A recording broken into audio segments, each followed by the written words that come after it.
gradually I became interested in the internet for various reasons, but in particular when the pandemic came along.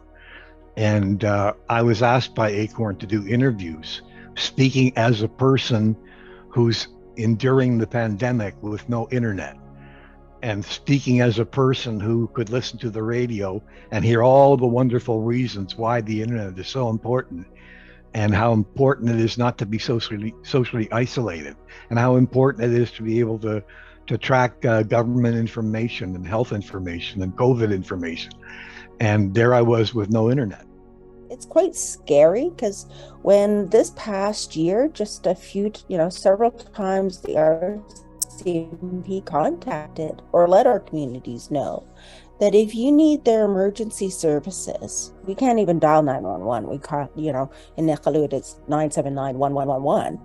But you can't even call because the connectivity was down, and they're telling citizens that if we need their services, we have to physically go to the detachment. Process that. This is a capital city in Canada, and our other communities, and our citizens are put at risk because you usually can't physically go to a detachment and say, "Hey, police, I need help," especially in a domestic violence situation, a break and enter situation. It's this. So I fear that what we're experiencing now is going to be more of the same, or even worse. So I have great hopes. I'm often told that often say I'm a sort of an optimistic cynic, or a cynical optimist, depending on sort of like how you want to view it. In a society where everything is digital and online, and there's no longer a meaningful choice about whether to be online, equity means that access has to be on fair conditions. It can't be exploitative, right? So we certainly have a dominant economic model today where people take your data and mine insights about you in exchange for access to internet services. That can't be anymore, right? We need to change that when, again, so much of our lives depend on being online. Those kinds of exploitative terms are even more unfair than they might have been 10 or 15 or 20 years ago, right? So that's sort of a key part of equity. I think for the future generation that you should look at technology as something that everybody should have access in order to really fully participate in our society. And that means really looking at things from a lens of understanding that there are communities out there who may be limited with access.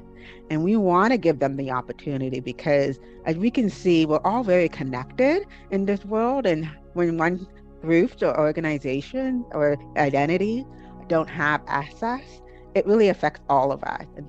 We're going to start to see that much more with technology. And I think it's really important that we enable technology for everyone and really give opportunities for everyone to fully participate.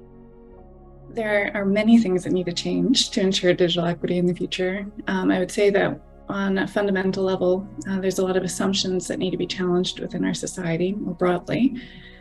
Specifically, in the context of the work that I do, there needs to be a shift, and a large major trajectory shift in recognizing that Indigenous peoples are rights holders and not stakeholders. So what that basically means is that we need to have decision-making control, and that we have the right to determine our own digital destinies and to hold decision-making control over both our present and our future, as manifested and guided by the use of digital and connected technology. My advice for the next 30 years is the same advice I have today. Seize the means of computation, right? You have nothing to lose but your chains. Take control of the technology in your life. That doesn't just mean that everyone has to learn to code. It means that you have to demand from your regulators the right to reconfigure your tools, the right to use software that other people have written with the hardware that you own or the services that you use. Seize the means of computation. We need to keep the pressure up. We need to get media coverage about this. We need to show how important the internet is for people who are on low incomes to have, and how their lives are deprived in many, many ways when they do not have access to the internet. And if we're looking at 30 years from now, then we've got to keep up this fight, keep up this campaign. It's really been normalized within Western society to have kind of low expectations when it comes to technology and innovation, or even areas around, again, connectivity. The status quo doesn't have to be the status quo.